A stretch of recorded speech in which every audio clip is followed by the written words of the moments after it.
আসসালামু আলাইকুম ওয়া রাহমাতুল্লাহি ওয়া বারাকাতুহু। আউযু বিল্লাহি মিনাশ শাইতানির রাজিম। বিসমিল্লাহির রহমানির রহিম। ইয়াসআলুনাকা আনিল আহিল্লাহ কুল হিয়া মাওয়াকিতু লিন-নাসি ওয়াল হজ্জ। প্রিয় দেশবাসী, আজ এক গুরুত্বপূর্ণ বিষয় আপনাদের সামনে হাজির হয়েছি।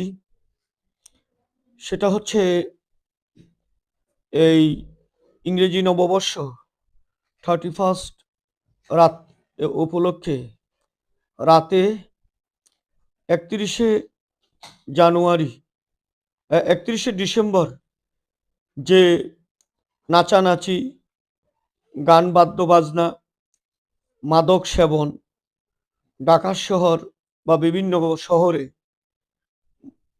আয়োজন করা হয়, এগুলো ইসলামী কালচারের সাথে চলে না। মুসলমানের নববর্ষ আল্লাহ কোরআনে বলে দিয়েছেন, ইয়াসআলুনাকা আনিল আহিল্লাহ কুল হিয়া মাওয়াকিতু লিন-নাস ওয়াল হজ্জ। যে রাসূল সাল্লাল্লাহু আলাইহি সাল্লামকে আল্লাহ বললেন যে তোমাকে চন্দ্র সম্পর্কে মানুষ প্রশ্ন করে যে চন্দ্র কেন উদিত হয়। আল্লাহ রাব্বুল আলামিন বলছেন যে এটা হচ্ছে চন্দ্র উদিত হয়, কমে এবং বাড়ে। এটা একটা আল্লাহর পক্ষ থেকে ক্যালেন্ডার, মাসের মাস গণনা এবং বৎসর গণনা, বৎসর 10 বৎসর, 5 বৎসর, কার বয়স, যুগ, এইগুলো হিসাবের জন্য আল্লাহ চন্দ্র মাস দিয়েছেন। আর চন্দ্র মাসের প্রথম বৎসর হচ্ছে মহররম মাস।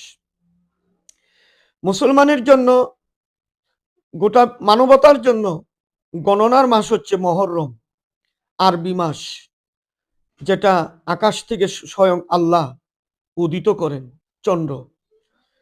চন্দ্র 10 দিনের চন্দ্রের 10 দিন বয়সের চন্দ্র কত চলে, 11 দিনের বয়সের চন্দ্র কতটুক, 12 দিন কতটুক, তার মানে দিন গণনা, মাস গণনার জন্য আল্লাহ চন্দ্র মাস দিয়েছেন। সেটাই হচ্ছে আরবি নববর্ষ।